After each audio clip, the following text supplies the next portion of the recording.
Good evening, Goodman Games fans, and I am back from Iceland and Ireland. My name is Matt, otherwise known as Grape Ape, joined by my wonderful co-host. Stefan Sarat, otherwise known as DM Bad Wrong Fun. And who do we got today, Stefan? We have a wonderful guest here. He's been a part of the community for a good while. He's been writing stuff using that creative mind of his. Why don't you introduce yourself and maybe a couple things about what you do around here? Sure. My name is Jeremy. I'm FatherGoose on Discord and here on Twitch.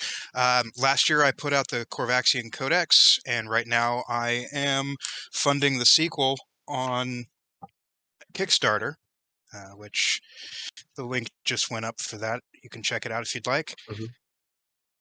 And now some of you may be saying, where the hell is Brendan? This guy is not Brendan. Well, you would be correct. Brendan got pulled away on secret business from the Dark Master. And when the Dark Master bids you to do something, you have to immediately do it because we peons cannot see the greater Yeah. plan that is going on. You don't say why sacrifice, you say how many sacrifices. Exactly. So unfortunately, Brendan couldn't join us, but he will be back on May 2nd. Jeremy graciously stepped in, and we are very appreciative. Now, Stefan, I wasn't here the last show, and I heard some rumors that there were sock puppets and wasabi burgers. Yeah, talked about running games online. Talked a lot about alignment language. That was the big one. I guess we can address our questions from last week first. The simple one is when you're firing a weapon into melee, a ranged weapon in melee, you miss, you're gonna hit a buddy. Is it only is your chance to hit someone else engaged in melee only the person who is engaged in melee with the target that you intended? Or if there's other people nearby, but they're fighting a different goblin or whatever, are they also viable targets? Oh, I see what you're saying. Yeah, I mean, those would be great. Hit us with all your questions from last week. Goose, you want to go first? About the firing into melee? Yeah. I think the intention is that the chaos of melee is such that if you're firing into it and you miss your intended target, you could hit anybody in that zone. So I would say after the 50% chance is rolled per the rules, that I would assign a number to each potential accidental target, roll and go from there. That's how I would rule that. I agree. Well, first we need to bring up that when you are firing into melee, there's a -1 modifier that you have to apply to your attack right off the bat. I always forget that one. I always forget that one too, but Paul finally got me to remember it because he's a stickler for the rules, even though he doesn't claim to be. But yeah, so the -1 stickler for his rules. Exactly. -1 if you're firing into melee right off the bat. But I like Goose's estimation. It's hard to determine like where the arrow is actually going to go or whatever the rock. But yeah, if it's in the general area, I don't think it needs to necessarily be the exact opponent engaged in melee. But that might be rules as written because it says engaged in melee.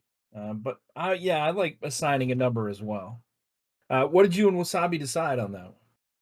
I think we kind of went in the direction that you're talking about, where we said it doesn't have to be the person that's engaged in melee with the target.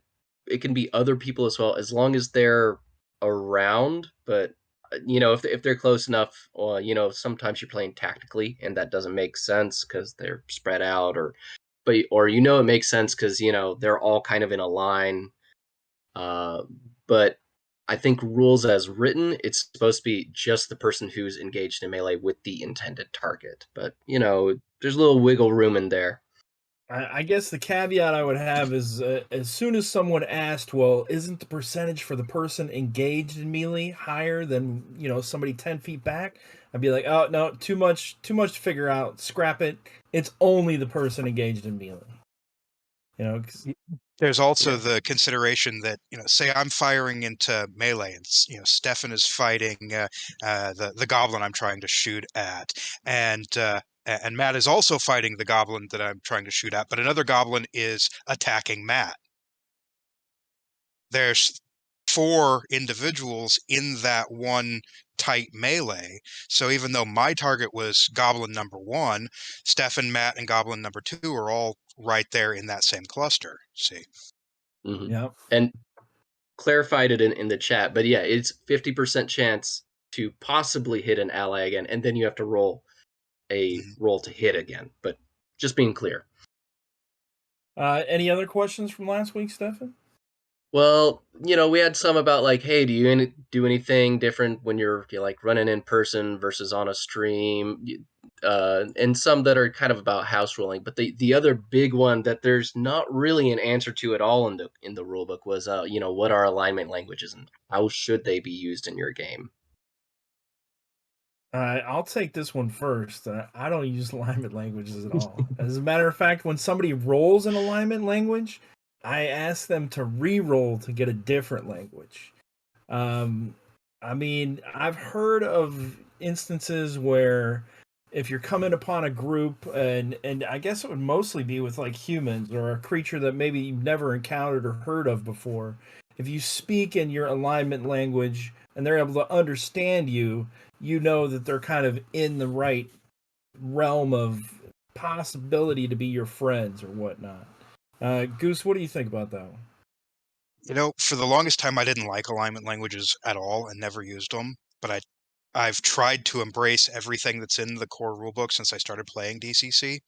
So I've included them in my game, but trying to figure out how to use them, I decided that they're almost like a primordial language, like the early language of law and the early language of chaos and so forth. So they're not especially useful for most conversation between mortals, but I like to think of them as something that a scholar or somebody who's into the esoteric side of things might have picked up, and they're a useful way of communicating with otherworldly creatures that might be tied to that.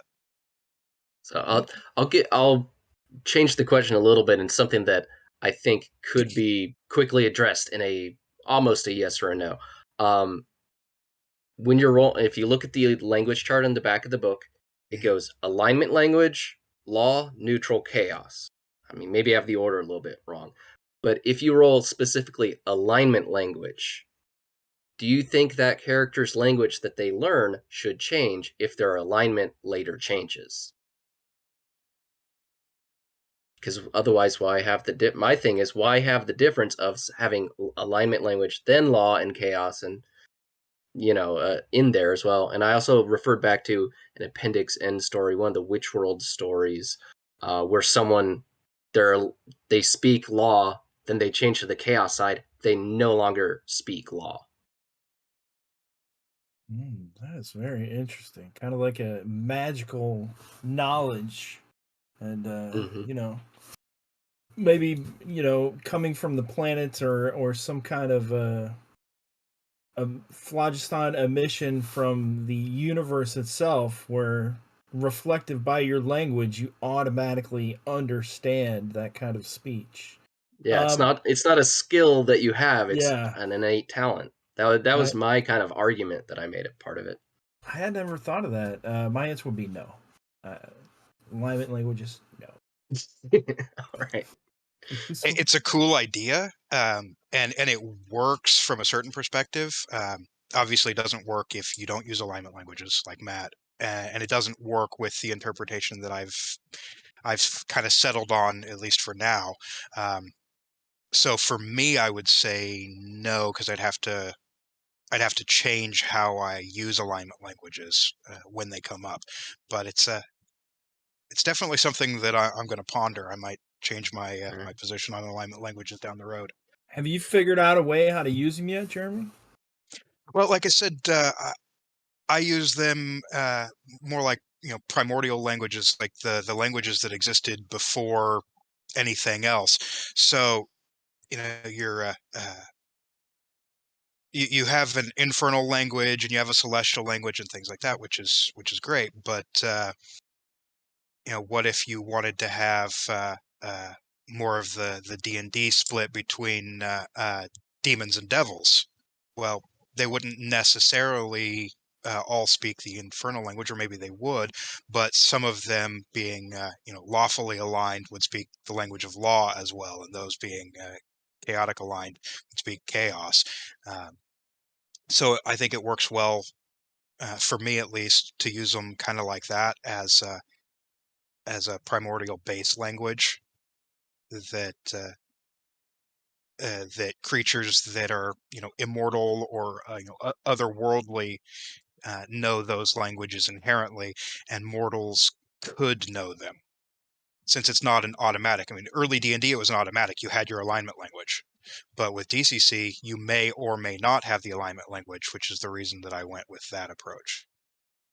It kind of going off that, it's giving me an idea that you could just have it as like a different version of common, with just a couple, different syllables or whatnot. Because you have like common, you have undercommon, and in certain stories you have what do they speak in Lankmar, Stefan? Lankmarese. Yeah, so High Lankmarese and low Lankmarese. Exactly.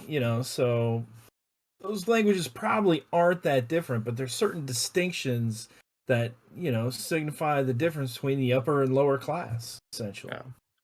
Yeah. I'm it's one of those things. It really does depend on your campaign, how much mileage you're going to get out of that. So if you play Intrigue at the Court of Chaos at first level, and that's the direction, that interplanar law versus chaos, that's the direction you guys want to go in for your campaign, you're going to get a lot more mileage than you are after, if you're fighting the giants for multiple sessions. The giants much less involved than in law versus chaos. Well, Goose, we got some new questions for you. Stefan, you want to hit up Goose with the first couple questions? Absolutely, yeah. So question one, much easier than the last one, much more solid answers you can get. What are rules for swimming in DCC? Is it so? Digging through the core rule book, it's interesting. It mentions in the skills by occupation section on page 66 examples of what would be considered a trained skill or not a trained skill by occupation. It mentions, a fisherman could swim in an underground lake. In page 70, talking about armor check penalties, it says it applies to swim checks. There are several spells that make reference to having a swim speed or not being able to swim in the case of being turned to stone. Several monsters are listed with a swim speed, and there is a crit result number 4 on the crit table G makes reference to swimming as one of the possible things you could do for exertion that would require a fortitude save due to your chest being caved in. But there's no clarification for how you would use a swim check in the core rulebook. Yeah, is that an every round thing? Is this every 10 minutes? Does it matter if a shark's attacking you or not? How often you have to do it? Yeah. Exactly. And what I found interesting is while it talks about swim speed for certain creatures and things, there's no indication of what a DC should be, when it should be called for, etc. Beyond the if it makes sense to your occupation, it's skilled. If it doesn't make sense to your occupation, it's unskilled. So I went looking through modules, and I found in the ones that I have 3 modules that make reference to swimming. The Sea Queen Escapes, Shadow Under Devil's Reef, and Creep Scrag Creep. Shadow Under Devil's Reef and Creep Scrag Creep seem to be the less universally useful to answer this question, because they're very specific situations, like in Creep Scrag Creep, without giving any spoilers to the particulars of this module for anybody who hasn't run it or played it. I don't think it's a spoiler to say you're going to be on a ship. That's like 99% of the adventure. If for whatever reason you decided to get off of the ship and go into the water, there's a reference to how to handle trying to swim next to a ship that's moving at a pretty decent speed. But there's no reference to a swim check. There's just the fortitude saves necessary to not or drown, that sort of thing. Not really useful for answering this question. They But probably assume you're going to drown pretty soon anyway if you get off the boat in the middle of the ocean. yeah, that's kind of the take on that is that you jump in the water next to a ship that's moving, you're going to start drowning. It's just a question of how long until you die. Well, that is an outstanding amount of research, Goose, and probably more than any other guest has done. So I applaud you on that. But before you get to the other modules, Uh-huh. Elaine, if you can bring up handout 1A for us. Also on page 66, where you're talking about, it gives us difficulty levels for trying different tasks. And there's D5, D10, D15 is the one that I copied into the handout, and then D20, godlike amazing abilities. So, barring that there's no swimming in the DCC RPG per se as to have the rules, I think we would have to default to this task difficulty chart that we can find on page 66. Swimming in a forested calm pond, D5, DC5 maybe. Yeah. I'll say also, is there nothing really going on? Is there no real danger? Then there's no reason to roll any dice, actually. You don't need to make checks for just, going skinny dipping or whatever. It's going to be fine. Unless the character doesn't know how to swim. Unless you don't know how to swim. That's a different story. Yeah. But yeah, DC 15 might be, going out into the ocean or falling off the boat and creep. DC 15 to see if you can make it to a rope that somebody's throwing off the top, fighting these waves as the ship is sailing away. But yeah, what else did you find? So in Shadow Under Devil's Reef, there's a section where you may or may not find yourself going underwater, and so there's a section on what happens when you're submerged in water, how hard is it to keep your head above water, and that sort of thing. Again, not swimming, but more about avoiding dying due to water. So this section's a bit longer. I can't go into too much detail on it without spoiling parts of the adventure, but it does talk about the difficulty of keeping your head above water, what happens to you when you're underwater, the saves necessary to not take damage and stamina drain and things like that for swimming.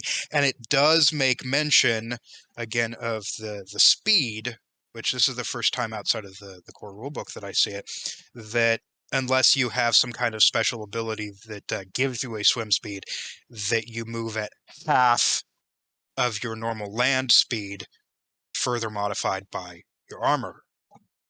And stopping you right there, Elena, if you could bring up handout 1B, on page 235 under the water breathing spell, it says the caster and only the caster gains great swimming ability that lets them move at their normal rate beneath the waves. So just like you mentioned, we identified in the Sea Queen's Escape that half your movement is the rate of swimming speed. This does clarify in the DCC RPG that your normal movement rate is not what is required as you're swimming under the waves. So it doesn't say what it is in the DCC RPG, but it says it's not your normal rate. It's something lower than that. And also, I'll interrupt really quick. Chat's pointing out we probably shouldn't be letting all of our PCs just know how to swim, because they probably wouldn't in the kind of environment they're typically coming from. Someone pointing out most sailors back in the day didn't know how to swim either. So we perhaps should be using occupation or simple, maybe, just see if you're lucky, use a luck check to see if the characters know how to swim. But I do tend to be lax on that and just let everyone know how to swim so that That's I a can great throw them into the idea. water anyway. Yeah, I mean, if they didn't have a river or a lake or an ocean, nearby, then they most likely No don't know how chance. to swim. Mhm. But Goose, we are gonna give out some spoilers here. So if you guys haven't played the Sea Queen Escapes yet, or don't want these spoilers, make sure you cover your eyes. But Elena, if you could bring up handout 1C for us. Guys, she Uh, doesn't escape. There's no spoilers there. No, doesn't do that. Oh, and I misspelled Queen. I see it right off the bat. Uh, Swimming PCs have to make a DC 5 strength check each round to stay afloat. And this, of course, is modified by the armor. So that's just treading water, right? They just want to tread water or swim a certain distance. It's got to be at least a DC 5 strength check, minus your armor. If you begin drowning, a submerged PC without an air source can hold their breath for as many rounds as their stamina score, which is pretty interesting. And 13 stamina means you can stay underwater for quite a while. But if you engage in actions while submerged, this duration is half. So you could immediately cut it down to 6 if you're fighting or being pulled into a psych maelstrom or something. The base speed of all swimming or submerged characters is half. The rate is further modified by any armor penalties. And then swimming or submerged PCs suffer a -2 to initiative. So just because you're swimming doesn't mean you can't be attacked. And if you are attacked or get into a fight, -2. And then finally, the note I took at the very end, targets swimming in the lagoon gain a +2 bonus to their AC, which I thought this was really cool because if you ever watch that Mythbuster episode, if bullets can, shoot underwater, as soon as the bullet hits the water, it kind of like it slows significantly and kind of zooms off course. Like you throw a spear and it kind of swoop underwater. So +2 bonus because half your body's under the water from any range attacks outside, and then a +4 if you dunk your head underneath. So I thought that was pretty interesting. Yep. What do you think of that, Jeremy? Well, that was the last one for me, and I think it's the most thorough at addressing the question. It still, though, doesn't address the swim checks themselves. There's staying afloat with the strength check, to keep from submerging, and then the rules for drowning, but not about swimming, which I see as forward motion. I That's still guess not addressed here. I I guess they'd think have to be like DC 5 because staying afloat and moving, it doesn't I mean, specifically you say it. can go horizontally while not staying afloat. So I guess the presumption is there's no check to actually move. You're just going at half speed minus armor check penalty, typically speaking. So, based on what's in the core rule book, referencing an actual swim check several places, multiple mentions that clarify your movement speed in the water, everything that's here between these various modules on the effects of drowning, etc. The question then comes: is there a need for a swim check? It's mentioned as a skill check, but none of the supporting stuff talks about using. So is there a swim check necessary? And if so, how often would you use it? And for me, Did you have any other evidence to present? I I did not. I have a little bit. It's handout 1D, and this gets pulled from Tower of the Black Pearl. Now, the swimming in this specific module is in some very cold waters. So, but much of what is written here is the same. You swimming DC 5, same stuff for drowning. Does add a hypothermia rule because it's cold waters, where you also have to make a fortitude save each round, DC 10, or you lose a point of stamina. And if you hit 0, you're just dead. Um, if you get out get warm and dry, and you get a stamina back each minute you're warm and dry. It just also says, base speed of swimming or submerged characters is halved, further modified by armor. Does the same thing, -2 on initiative, does the same +2 on AC from attacks originating outside of water. Those underwater get +4. It also, though, adds in rules saying attacks by submerged characters are less effective. Slashing and bludgeoning damage, such as axes, clubs, etc., half damage, and then piercing weapons, spears, daggers, short swords, normal damage, and missile fire is impossible underwater. And for spells, it says they just can't be cast if you're submerged. If you're treading water, you can cast, but -2 to spell checks. Yeah, that's what it said in the Sea Queen too. Yep. Yeah, the attacks by submerged characters and the spells, it's pretty much word for word the same. Oh, okay. Mhm. I didn't know. Yeah, I just didn't include all that stuff on there. So I guess we need to give our final answers for this first question here. What are the rules for swimming checks? My rules as written is it's going to go back to page 66. We've got a DC 5 that's in, a couple modules to say this is swimming, this is your base swimming check. And I'm assuming this is going to be like in calm water, calm seas, nothing too much is going on. And even if you don't know how to swim, unless the character, the PC, is terrified and locks up, you could still float. Right? It's pretty we could still imagine that they could float, even though they might not be able to swim. So then you could even say like there's a will save involved to see if they don't freeze up under the anxiety or fear. But DC 10, if there's some waves, a little wind, a little bit of rain. DC 15, if there's a full on storm going, and then DC 20 if there's a kraken in the water and you're about to get eaten. That's I'm gonna go with the distinctions on page 66. Stefan, what about you? Yeah, I'm gonna go with the same thing. Just what we've been talking about. DC 5 to stay afloat, but only in situations where there's actual risk of harm. Even in, I guess, probably the average river, you could still like hit the bottom and try to walk out or climb up the side for the most part. But that's not exactly what we're here adventuring to experience. So most of the time, it should be there. Goose, you've got the book right there. I want to say there was one more thing in the Sea Queen about if you have heavy armor or if you have a backpack with heavy equipment. Wasn't there something like that in there? That you would immediately start submerging. Possible I read that somewhere else. That sounds familiar, but I'm not sure if it was from here. It might not be. I might have found it from a different source, but yeah, if you got a backpack full of gold, you're sinking. Then your DC is going from a 5 to a 15, or between 15 and 20. But Goose, what is your final answer on that question?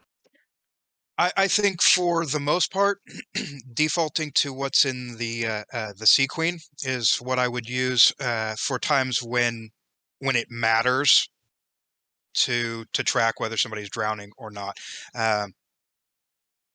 As for a skill check, I would default to page 66 for the DC, but I would think that if I needed a check, but it wasn't to determine whether someone was drowning or not, it would only be in a situation where perhaps it was important to see how quickly someone could traverse a body of water, and I would set the DC, and if you make the DC, you move your whatever your movement rate is by default half your land speed. If you fail it, you were floundering a bit in the water and didn't get there. So I'd use that for maybe a race across a channel or to swim away from something that was trying to get at you, that sort of thing. The rest of the time, though, I don't see the need for an actual skill check because really what you're trying to determine is whether or not the person drowns. And the Sea Queen escapes provides better clarification on those rules. All right, there you have it. Stefan, what is our next question for the evening? Our next question is, are there any rules for PCs using giant-sized weapons or having a minimum strength required for any weapons at all? I mean, right off the top of my head, I gotta say no. But Goose, what do you think? I could not find anything in the core rulebook that addressed this question. The closest I could get to finding something to support a ruling is that two-handed weapons have a reduced initiative die, and untrained weapons have a reduced attack die. That's the closest I could find that could build a foundation for a ruling. But as far as a rule, it's nowhere that I could locate.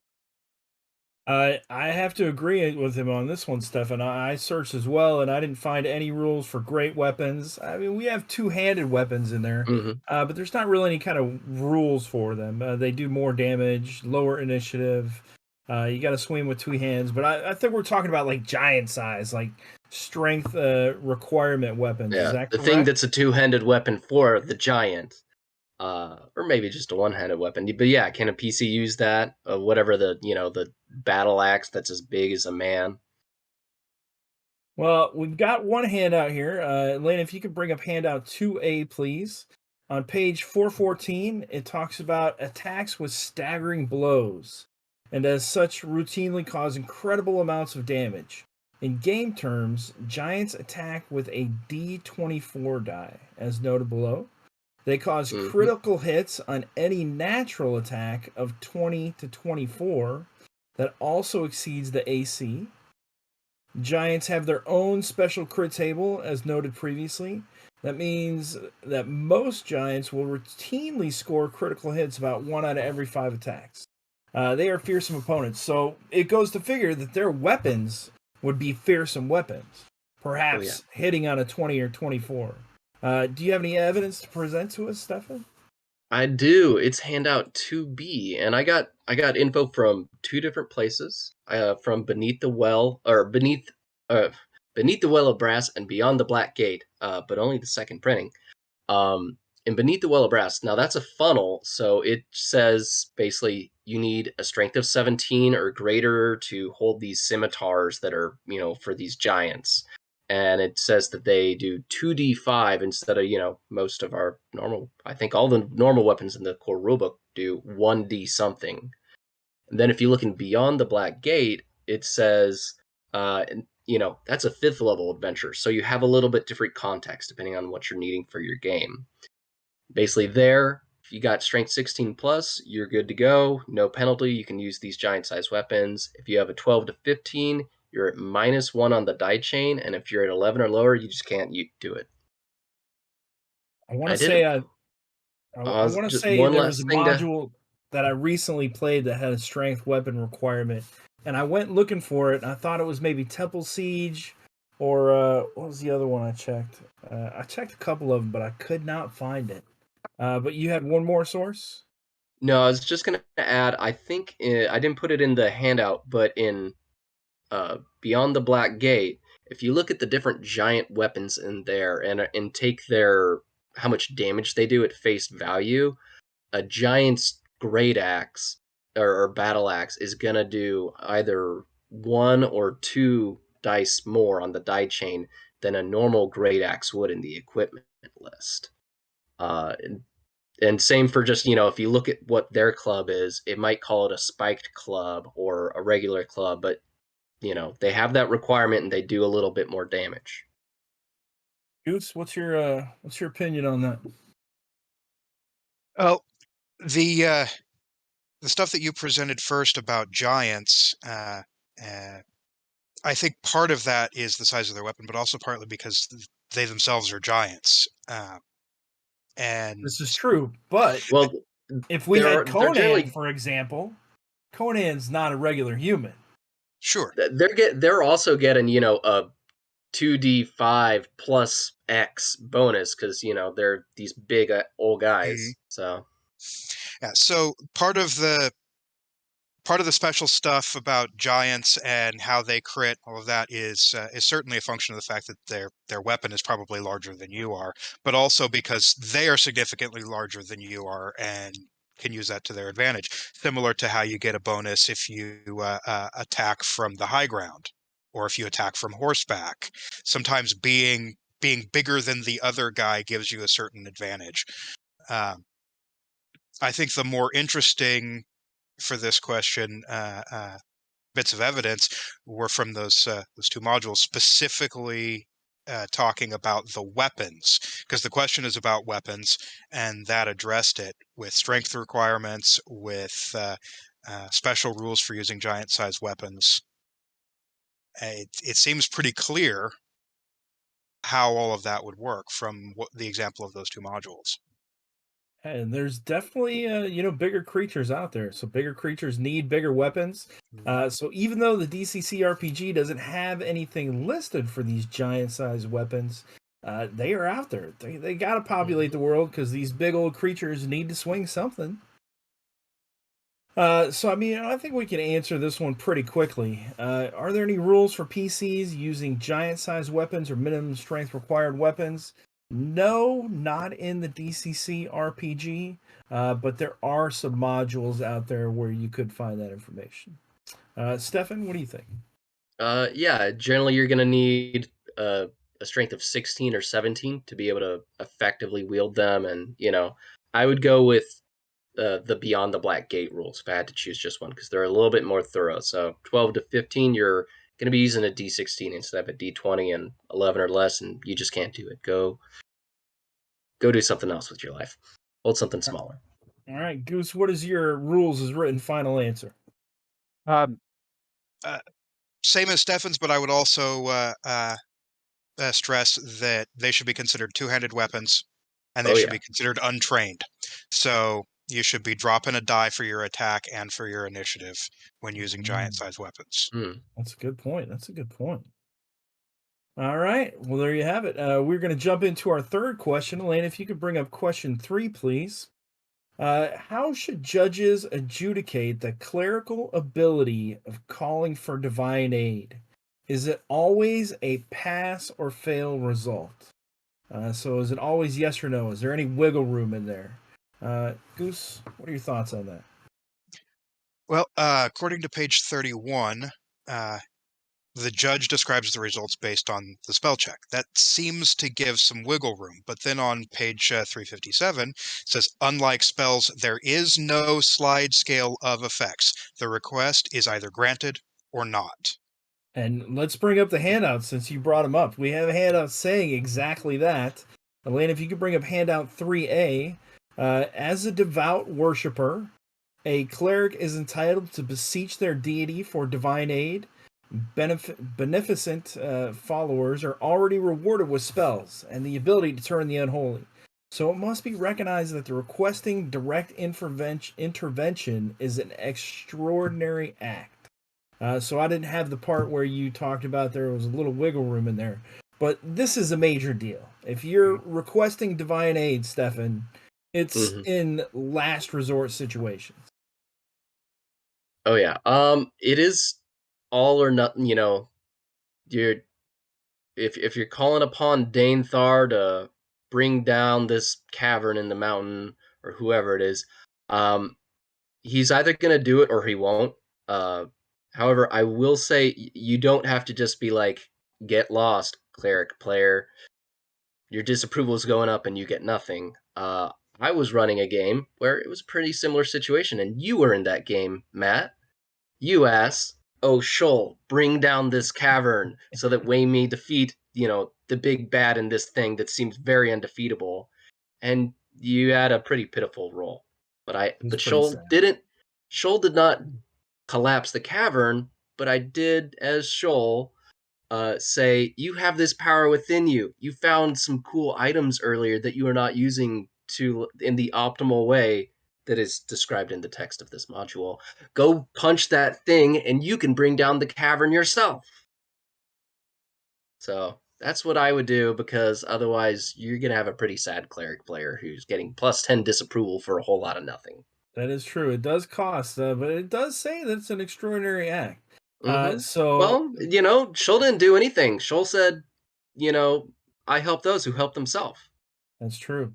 Lane, if you could bring up handout 3B, the other part Jeremy was talking about is page 357.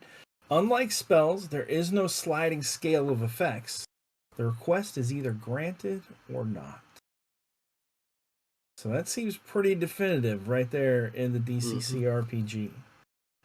We're going to touch on a few things coming up in the next couple questions, but did you have any other evidence for us, Stefan?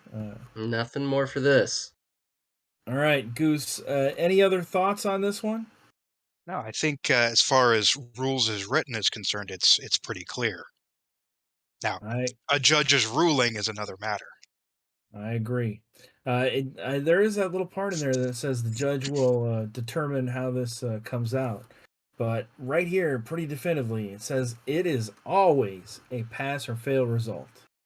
So I think we can all agree that is our answer for rules as written for this question. Yeah? And then question 4, if you could bring up question 4, Elena. This is the one I'm excited to get into, these last two. How does a judge determine how difficult a divine aid request is? Can a cleric ask for anything like to instantly kill the big bad or destroy a castle? Like, where do these clerical powers, what's the limit on them, Goose? What about in your game? So, in my games, it hasn't actually come up yet for a couple of reasons. One, I tend to not get a lot of interest in clerics. 2, most of what I've run has been fairly low level, and 3, those who do play clerics tend to be afraid of that +10 disapproval. So they're always, going to hold out until they really need it in order to use divine aid. But per the book, again, page 357, the judge must assign DCs based on an ad hoc basis. As a rule of thumb, the ease of the request roughly mirrors casting a spell of the same level, which, just based on that, I would say look at existing spells for roughly what kind of spell check level would you need in order to accomplish a similar powered feat, and then set the DC from there. But then on the very next page, table 7-8, divine aid check DCs, smite an enemy is DC 16, and topple a pyramid, which should be roughly equivalent to the question's example of destroying a castle, is a DC 18, which means with a DC 18 check, you can in fact bring down a building with divine aid, per the rules as written. Is correct. So, Elena, if you could bring up handout 4A, this is an extraordinary act. Page 31. This extraordinary act imparts a cumulative +10 penalty to future disapproval range. Based on the result of the spell check, the judge will describe the result. So, in story terms, simple requests, lighting a candle, or DC 10 to light a candle. An extraordinary request, summon or control living column flame, DC 18 or higher. So it's multiple places that this is an extraordinary act. So I think where I used to think of divine aid as being just another ability of the cleric, like laying on hands or turning unholy, I'm beginning to look at divine aid more now as a life or death, only to be used in the direst of circumstances, which is why it could have those abilities of leveling a castle or dropping a big bad guy. What do you think, Stefan? I think divine aid works a lot better when you have a halfling around. But Everything yeah, works better with the halfling.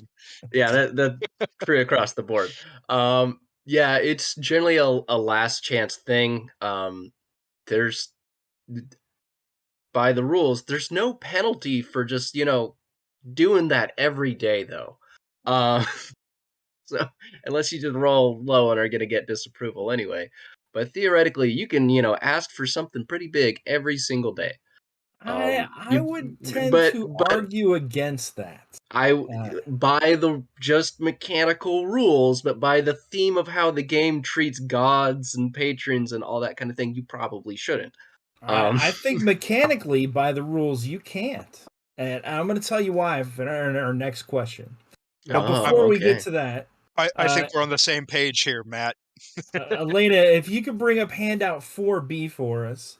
Like Goose was saying, here's some of the Divine Aid checks, table 7, 8. And these are the things that you're able to do, that your cleric is able to do. Acts of clear divine intervention, affecting the weather, superhuman feats of strength, smashing a giant statue in thousands of pieces. It can all be done with less than a DC 20 check. Because you are indeed sacrificing a plus 10 to your disapproval. And if that comes at the beginning of the day, that's going to handicap that cleric for the entire adventure. Yeah, you do it right before you go to bed. Exactly. But I think table, when we get to question 5, the deity requires a specific act in return. And so before we answer this final question, I think before they can invoke divine aid again, they need to finish this requirement. So that's why they wouldn't be able to do it day after day. See, I don't remember the last time I even saw table 7, 8 divine aid check DCs. So there's some things I've forgotten about this clearly. This is a great, really useful table. It is. It's got everything on there almost. Goose, Yes. what were you going to say? I was mostly in agreement. Yeah, I think as far as the specifics of this question is concerned, it's pretty clear. Table 7, 8 answers the first half of the question of how do you determine the difficulty, and then the second half of the question is also found on table 7, 8. Yeah, you can instantly kill the big bad guy or destroy a castle. There's particulars about it. I mean, smiting an enemy still has the possibility of the enemy saving against that. But yeah, the rest of what I want to say on this really needs to wait for the next question. Well, I and think it for the same reasons as you. Yeah, it makes clerics more equivalent to wizards because the wizards use that spell burn. They get those high results and they, incinerate everything in sight, including their party members sometimes. So why not? Why can't the cleric smite an enemy, with a DC 16? That's not that high. It also... Go ahead. I was going to say, yeah, looking here, like DC 18, topple a pyramid. There's no wizard spell that does that on an 18. Well, and when you consider that the cleric cannot spell burn. Yep. So pumping is purely a factor of luck. And bless. So no spell burn, so your results tend to be fairly low. Even if you have a personality of 18 giving you a +3, as a first level cleric, you still are going to be failing 40% of the time on things that you want to do. Your chances of success go up for first level spells as you level, but stay roughly equivalent for the higher level spells. There's got to be something for the cleric to kind of balance that out, and I think this does it.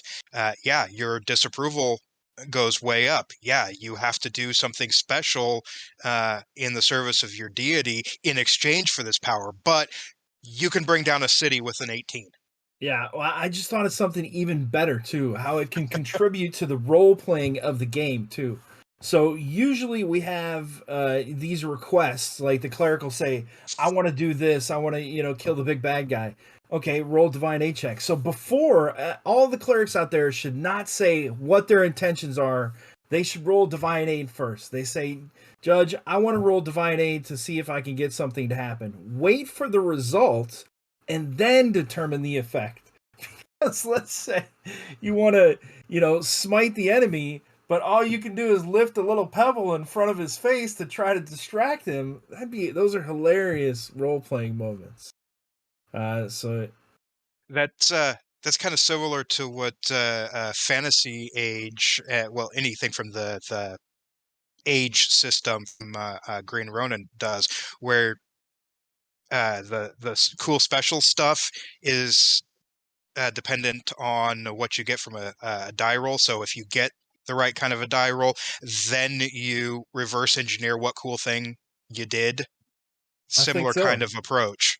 Yeah, Yep. but by the fact that it has the results broken out there for you like that, I think you don't say what you want to happen until you roll.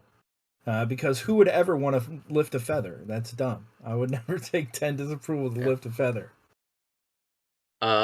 Someone mentioned in chat, clerics can spell burn in extraordinary circumstances. That's mentioned like one spot in the book, and just for the viewer clarification, they can. And I've seen Mike Curtis rule it as a thing they can do in like a prolonged ritual before, so they can spell burn, but it's they're not going to be able to do that mid combat.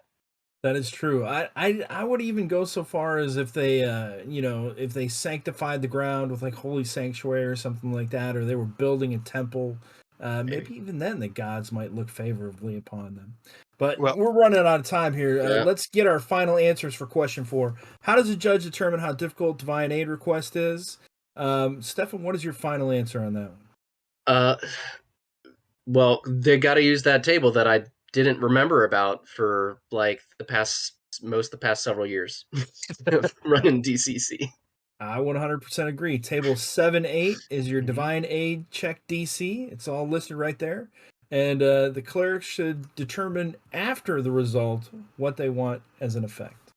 Goose, what do you think? yeah, table 7-8. Whether you're declaring before or after is a ruling, not a rules as written. All right. That is true. And Elena, if you could bring up question 5 for us, our final question for the evening. When and how should judges use table 7-7 for deity requests? Now, me and you've been waiting to address this one, Goose. What do you got? Yeah, so it's pretty clear right there on the same page that any time a cleric requests divine aid, the deity requires a specific act in return per table 7-7. So every single time you ask for divine aid, you're looking to that table, and this is I don't want to steal your thunder with this, but this I think is where you were going with addressing Stefan's suggestion that you could use divine aid every single day, because some of these things that's not going to be an option. Uh, there's 10 different entries on this table, and just like with any other table in this game, judges can expand on it or ad lib it or what have you, but it makes a pretty good guideline, and some of these there's no way you're going to accomplish it immediately. I mean, So before you bring up any more about them, let's bring the table up. Well, Elena, if you could bring up handout 5A, please, first. Exactly what Jeremy said, page 357. Anytime a cleric requests a divine aid, the deity requires a special act in return. Per table 7-7. I've never used table 7-7 in like 3 years. I haven't But remembered this either. I will now. Who's my cleric? Not Cirrus. Mark, Organic Bite. I will be using this table now if you request divine aid. And if Elena, you go ahead. if you ever are stumped for your next adventure, dude, all you need is the cleric to ask for divine aid, and you've got it. This is wonderful fodder for that. And Elena, if you could bring up the table that we're talking about, handout 5B, deity request, table 7-7. Let's just go over the first one. The corpse of the cleric's next opponent animates momentarily and exhorts the cleric to slay 20 of his deity's enemies in as many days, lest he suffer great misfortune in the form of a -4 luck penalty on the 21st day. So that's going to take you at least one day, kill 20 other enemies probably. So yeah. It's a busy day. The thing I would say is you can't use divine aid until you've finished the previous request. Now that is not rules as written, but I think that is rules as intended, maybe. I think that is the implication. Yeah. And Agreed. Elaine, if you could bring up handout 5C, that is the second half of the table for our viewers. And so now they can see what we've been talking about, Goose. Let's go down to all the way to number 10. The cleric must recruit a number of new followers or lose access to half their spells until they do. Roll a 1d4 and they have to recruit 100 followers.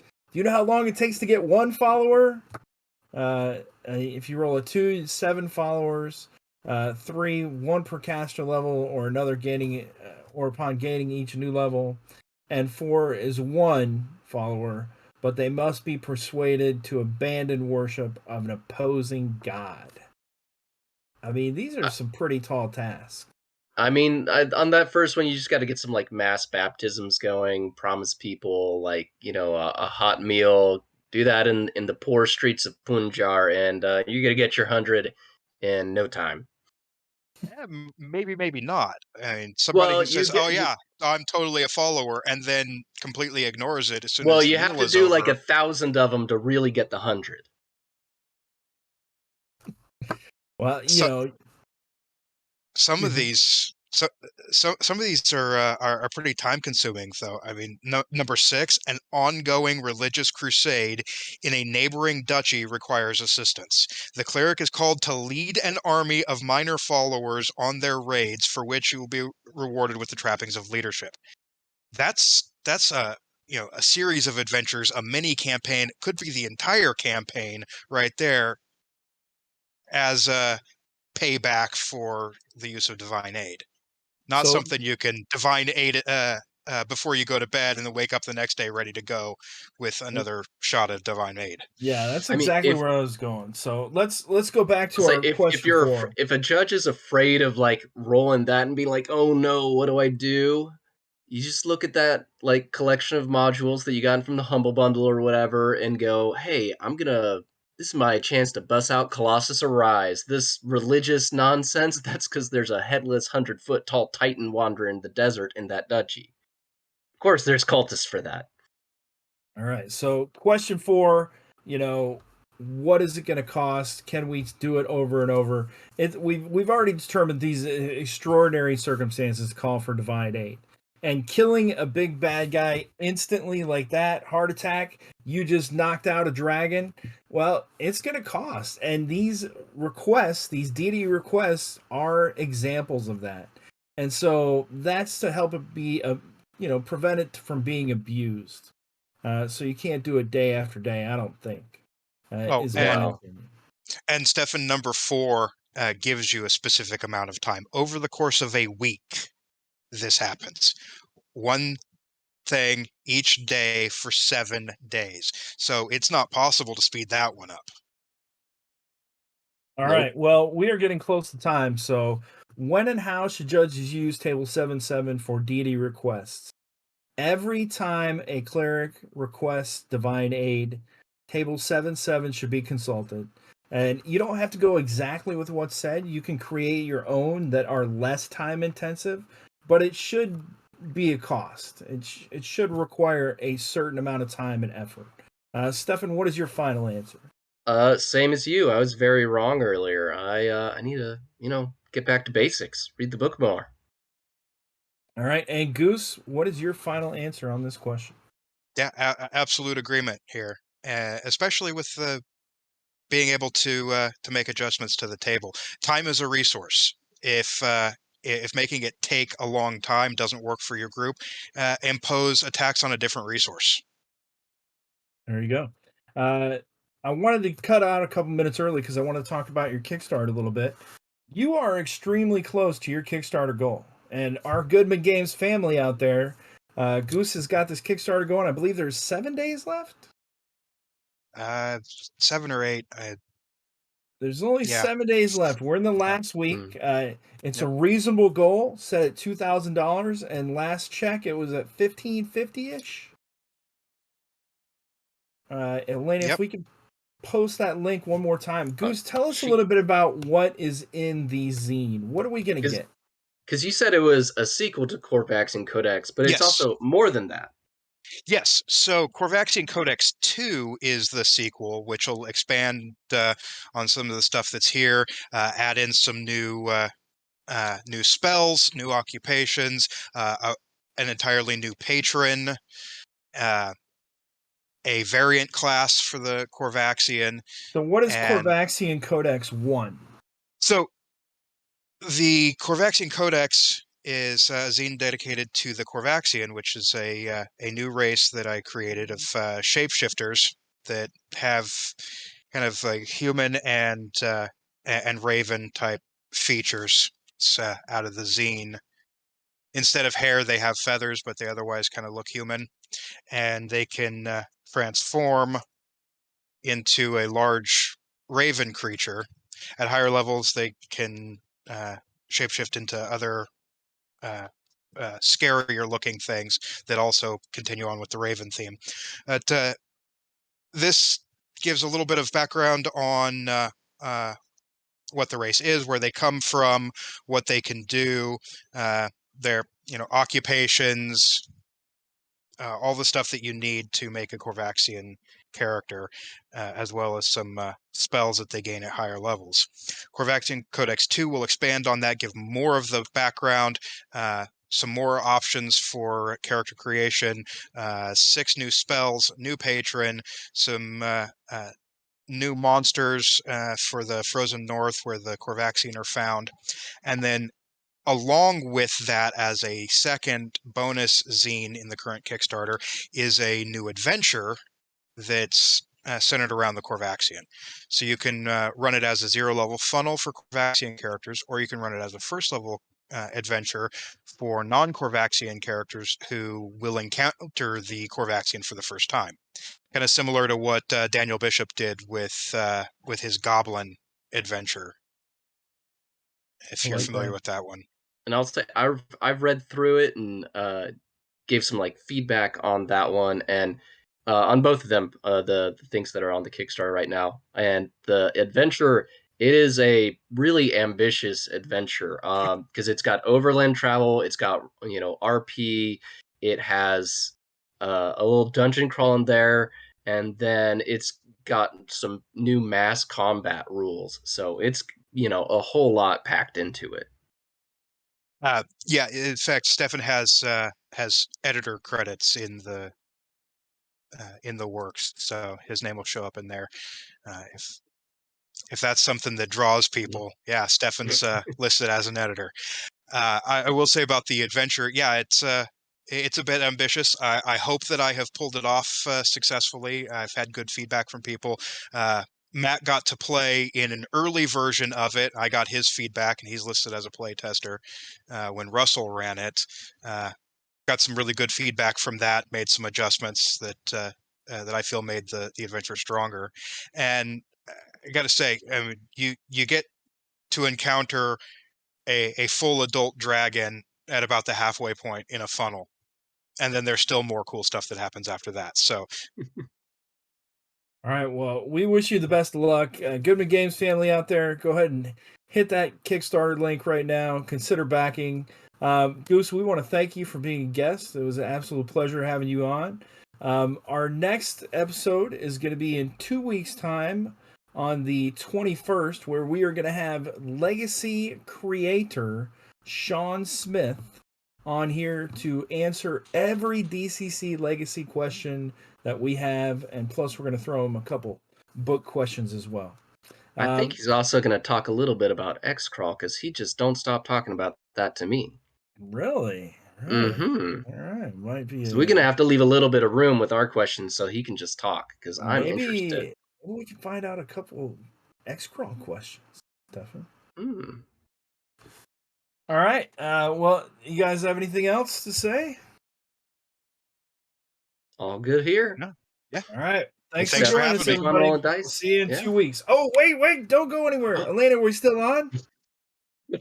All right. This Saturday, March 11th, I've got special approval from JG himself. The Dark Master has authorized me to show new art from the Dungeon Denizens Kickstarter, and we will be having a Dungeon Denizens Battle Royale, crowning one champion of the world in this all-out monster versus monster melee attack. So this will feature some of their attacks. It'll feature some of their tactics.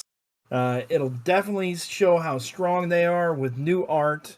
I can disclose 2 of the Goodman Games celebrity personalities that will be joining us. One is one part of Spellburn, Jen Brinkman, going against her other cohort of Spellburn, Julian Burnick. They won't be friends any longer. There's going to be some fighting going on and some killing. But we will see who's the champion, and we will have 2 more Goodman Games celebrities in that battle. And Elaine, if you could show that poster, that awesome promo that I made. But other than that, Friday night, the Reaver Express, and hopefully we'll see you Saturday. See you guys later. All right.